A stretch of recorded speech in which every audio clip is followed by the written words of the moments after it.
Hello friends. पिछले video में हमने ऑसिलेशंस के बारे में पढ़ा था और अब ऑसिलेशंस के बाद में फिर हम सिंपल हार्मोनिक मोशन के बारे में बात करेंगे। तो सिंपल हार्मोनिक मोशन में हार्मोनिक का मतलब क्या होता है, पहले इसको जानेंगे। हार्मोनिक का मतलब हुआ कि the periodic functions which can be represented by a sine और cosine curve are called harmonic function. ऐसा फंक्शन जिसको हम साइन वेव, साइन फंक्शन या कॉस के फंक्शन के रूप में रिप्रेजेंट कर सकें, उसको हम हार्मोनिक फंक्शन कहते हैं। तो सिंपल हार्मोनिक मोशन क्या है? सिंपल हार्मोनिक मोशन में कि a particle is said to be execute simple harmonic motion if it moves to and fro about a mean position under the action of restoring force. Simple harmonic motion वह motion है जो एक particle एक mean position के आगे और पीछे गति करता है। जैसे मैंने ऑसिलेशंस को डिस्क्राइब किया था, वैसे ही सेम यहाँ पर सिंपल हार्मोनिक मोशन है। और सिंपल हार्मोनिक मोशन कहीं ना कहीं हुक्स लॉ के अकॉर्डिंग वर्क करती है। तो इसमें बताया गया कि restoring force which directly proportional to the displacement from the mean position and is always directed towards the mean position। जो फोर्स होता है रीस्टोरिंग फोर्स, वह मीन पोजीशन के बिल्कुल उसी की दिशा में होता है और हमेशा मतलब मीन पोजीशन की ही तरफ इसका डायरेक्शन हमेशा होता है। कहने का मतलब कि जैसे मान लेते हैं कि कोई एक ऑसिलेशन हो रहा है, मान लेते हैं कि ये एक पेंडुलम है और ये पेंडुलम एक मीन पोजीशन से, इसका मीन पोजीशन है, इतनी डिस्प्लेसमेंट में ये मोशन कर रहा है। तो यहां जो फोर्स एक्ट करेगा इस पे, इस पेंडुलम पर लगने वाला फोर्स जो होगा वो सदैव मीन पोजीशन की तरफ होगा और डिस्प्लेसमेंट जो होगा वो फोर्स के अपोजिट डायरेक्शन में ऑलवेज होगा।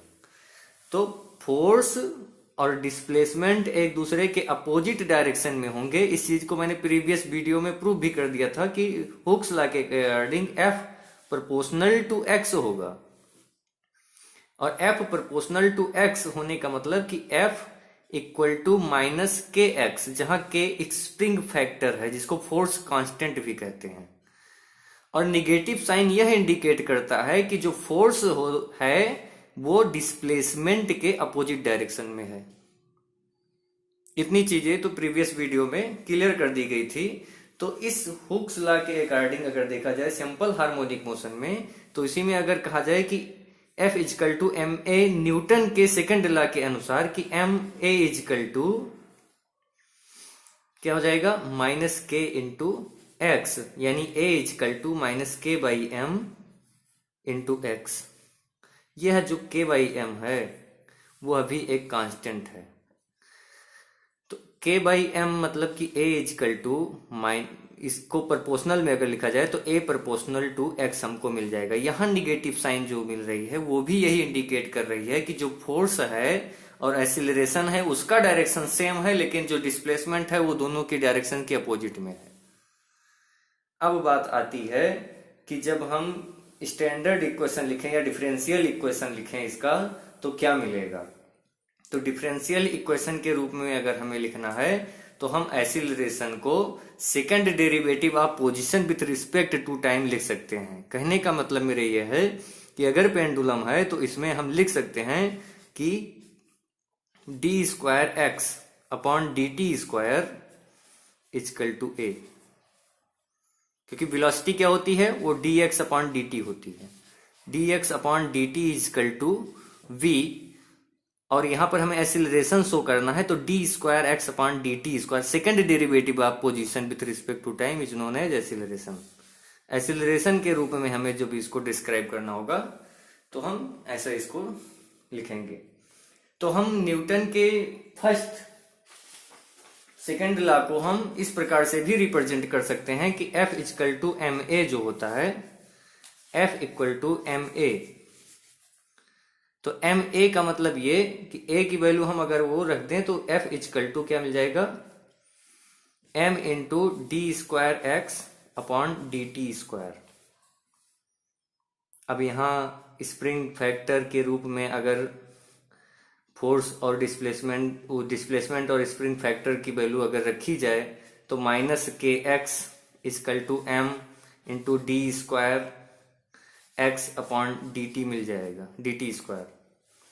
क्या कर दें कि m को अगर हम इधर डिवाइड कर रहे हैं तो minus K by M into X equal to D square x upon D T square. अगर ध्यान से देखें तो कुछ बहुत अच्छी चीज यहां मिल रही है, क्या कि D square x upon D T square equal to minus K by M into X. देखने वाली बात यह है कि यहां जो फंक्शन है वह खुद को रिपीट कर रहा है, और कर क्या रहा है कि जो x है वह अपने सेकंड डेरिवेटिव पोजीशन जो है वो सेकंड डेरिवेटिव टाइम के रिस्पेक्ट में, सेकंड डेरिवेटिव में वह एक कांस्टेंट के मल्टीपल के इक्वल मिल रहा है।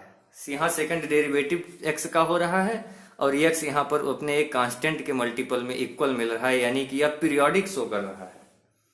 कहने का मतलब अगर k बाई एम को हम ओमेगा लिख दें तो D square x upon D T square equal to minus omega square into x, इधर because omega square equal to k by m, तो यहां minus omega square into x हो जाएगा, यानी d square x upon D T square plus omega square x equal to 0। जहां omega क्या है, तो ओमेगा को एंगुलर फ्रीक्वेंसी कहते हैं, एंगुलर फ्रीक्वेंसी। अब एंगुलर फ्रीक्वेंसी और एंगुलर वेलोसिटी दोनों ओमेगा से ही निरूपित की जाती है, दोनों को हम ओमेगा से ही डिफाइन करते हैं। तो दोनों में डिफरेंस क्या है इसको हम नेक्स्ट वीडियो में क्लियर करके बता देंगे, क्योंकि बहुत बड़ा इसमें सर्कुलर मोशन को लेकर के थोड़ा ड्राइव करना पड़ेगा, तो उसको नेक्स्ट वीडियो में हम शो कर देंगे। यहाँ ओमेगा एंगुलर फ्रीक्वेंसी है, कोणीय आवृत्ति है, तो ओमेगा कोणीय आवृत्ति हो गई। यक्स क्या है, तो clearly X should be such a function whose second derivative is equal to the function itself multiple with a negative constant, so it is possible of equation. इस इक्वेशन का एक पॉसिबल इक्वेशन और हो सकता है, कौन, कि जो इसके सेकंड डेरिवेटिव के और इसके नेगेटिव कांस्टेंट के फिर से इक्वल मिल जाए। तो उसके लिए हम क्या करते हैं कि एक नेगेटिव पार्ट को हम इसके डिफाइन करते हैं। क्या मान लेते हैं कि एक फंक्शन हमारा x equal to a cos omega T plus phi naught, सब चीज डिफाइन कर देंगे इसका। यह x डिस्प्लेसमेंट है, डिस्प्लेसमेंट को शो कर रहे हैं किससे, a एम्पलीट्यूड आयाम से। cos omega T harmonic function है, तो मैंने शुरुआत में ही बता दिया कि अगर हार्मोनिक की बात है तो वो साइन फंक्शन या cos फंक्शन को फॉलो करेगा। तो cos omega t, omega angular frequency, t time और plus phi naught. Phi naught जो है वो आपका फेज है, फेज। तो इसका अगर हम फर्स्ट डेरिवेशन करें टाइम के अकॉर्डिंग, डिफ्रेंसिएशन करें, तो ये हो जाएगा कि dx upon dt equal to a constant है, और cos omega T plus phi naught का अगर हम जब डिफ्रेंसिएशन करेंगे तो cos omega T plus phi naught का हो जाएगा minus sine omega T plus phi naught, ये इतने का हो जाएगा। लेकिन ओमेगा टी यहाँ टाइम के रिस्पेक्ट में है, तो इसका एक बार फिर से डिफ्रेंसिएशन करेंगे, वो हो जाएगा ओमेगा, यानी dx अपॉन dt जो आपको मिलेगा वो मिलेगा minus omega a sine omega T plus phi naught. अब इसका हम, ये तो वेलोसिटी मिल गई, इसका हमें, ये लीनियर वेलोसिटी है, एंगुलर वेलोसिटी की बात नहीं हो रही है क्योंकि डिस्प्लेसमेंट लीनियर हो रहा है। तो यहाँ पे जो बात करेंगे हम एक्सीलरेशन की, तो वो सेकंड डेरिवेटिव होगा, और सेकंड डेरिवेटिव करेंगे यानी d by d t into d x by d t equal to क्या हो जाएगा कि d by d t into minus omega ए और sine omega T plus phi naught. इसका डिफ्रेंसिएशन करेंगे तो डिफ्रेंसिएशन में हमें क्या मिलेगा कि साइन ओमेगा ए जो है कांस्टेंट है, बाहर हो जाएगा तो sine omega T plus phi naught, तो साइन का हो जाता है कास, और cos omega T plus phi naught हो जाएगा, और फिर ओमेगा टी का डिफ्रेंसिएशन करेंगे तो ओमेगा आ जाएगा। तो यहाँ पे जो वैल्यू आ जाएगी वह वैल्यू हो जाएगी कि डी बाई यहाँ मल्टीपल हो जाएगा तो हो जाएगा D square x upon D T square equal to minus omega ए, और इसका हो जाएगा cos omega T plus phi naught, और ओमेगा टी का एक बार फिर से डिफ्रेंसिएशन करेंगे तो आ जाएगा ओमेगा। कहने का मतलब कि D square x upon D T square equal to minus omega का मल्टीप्लाई ओमेगा से तो omega square into A cos omega T plus phi naught. अब देखेंगे कि जो वैल्यू हमने शुरुआत में ली थी कि x equal to A cos omega T plus phi naught, वही वैल्यू फिर हमें यहाँ पर a cos omega T plus phi naught मिल गया। तो इस वैल्यू को हम लिख सकते हैं डिस्प्लेसमेंट x। तो ये वैल्यू हो जाएगी कि D square x upon D T square equal to minus omega square into X, और इसी को हम इस तरफ लाएं तो D square x upon D T square plus omega square x equal to 0। ये वैल्यू हमको फिर से वही सिंपल हार्मोनिक मोशन का डिफरेंशियल इक्वेशन हमको फाइंड हो जाता है यहां से। अब बात आती है कि यहाँ पर ए क्या है, तो ए एम्पलीट्यूड है। फाई को हम लिख सकते हैं जिसको फेज बोलते हैं, ऑसिलेटिंग पार्टिकल का फेज। तो फाई इक्वल टू जो होता है फाई इक्वल टू होता है omega T plus phi naught, जहां फाई नॉट जो है इनिशियल फेज है और फाई जो है वो फेज है ऑसिलेटिंग पार्टिकल का। इसको फेज या इपोज बोलते हैं। अब टाइम पीरियड की बात करें, अगर सिंपल हार्मोनिक मोशन के टाइम पीरियड की बात करें तो टाइम पीरियड के लिए अगर हम t को यहां पर लिखे, जो t है यहां ओमेगा टी जो था उस t को हम रिप्लेस कर दें t plus 2 pi by omega, तो हमें इक्वेशन मिला था x equal to A cos omega T plus phi naught. हम t को रिप्लेस कर रहे हैं, t plus 2 pi by omega से,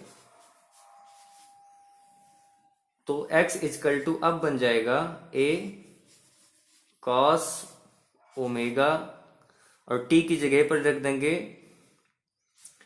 t plus 2 pi by omega और प्लस फाई नॉट। तो x इजकल टू क्या मिलेगा, वो वैल्यू हो जाएगी a cos omega T, multiply कर देंगे ओमेगा का, और यहाँ ओमेगा से ओमेगा कैंसिल हो जाएगा तो केवल बचेगा प्लस 2 पाई और plus phi naught. Cos 2 pi plus theta omega T plus phi naught को एक जगह कर लें तो cos 2 pi plus theta equal to cos theta, तो वही वैल्यू रिपीट हो जाएगी a cos omega T plus phi naught. कहने का मतलब जो चीज हमें फर्स्ट यहाँ मिला था वही चीज फिर हमको मिल गया, कब, जब t को रिप्लेस किए किससे, 2 पाई बाई ओमेगा से, तो फिर वही चीज हमको मिल गई। यह शो करती है, क्या शो करती है कि जो मोशन है ये रिपीट करता है अपने एक इंटरवल को 2 पाई बाई ओमेगा। मतलब क्या है कि the motion repeats after time interval 2 pi by omega hence 2 pi by omega is the time period of simple harmonic motion. इसलिए क्या होगा, जो 2 पाई बाई ओमेगा होगा वो सिंपल हार्मोनिक मोशन का टाइम पीरियड होगा। यानी हम यहां पर लिख सकते हैं कि t equal to time period को t equal to 2 pi by omega. अब ओमेगा क्या है, हमने शुरुआत में ही ओमेगा को डिफाइन जब किया था तो बताया था कि omega square equal to k by M value put किया था। तो ओमेगा इजकल टू क्या हो जाएगा, वो हो जाएगा अंडर रूट के बाई एम। यहां टी की वैल्यू अगर रखेंगे तो टी इजकल टू क्या मिलेगा, वो टी इजकल टू मिलेगा 2 पाई अपान में अंडर रूट के बाई एम। अब इस के बाई एम को जब पलट देंगे तो टी इजकल टू हो जाएगा 2 pi into under root M by K. ये वैल्यू मैथमेटिकल फॉर्म में मिल गई। इसको थ्योरेटिकल फॉर्म में लिखें तो T equal to 2 pi under root M क्या है, तो एम को इनर्शिया फैक्टर बोलते हैं, इनर्शिया फैक्टर। और के क्या है, तो के है स्प्रिंग फैक्टर।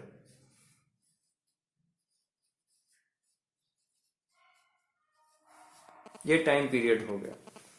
फ्रीक्वेंसी जो होती है तो फ्रीक्वेंसी को लिखते हैं न्यू।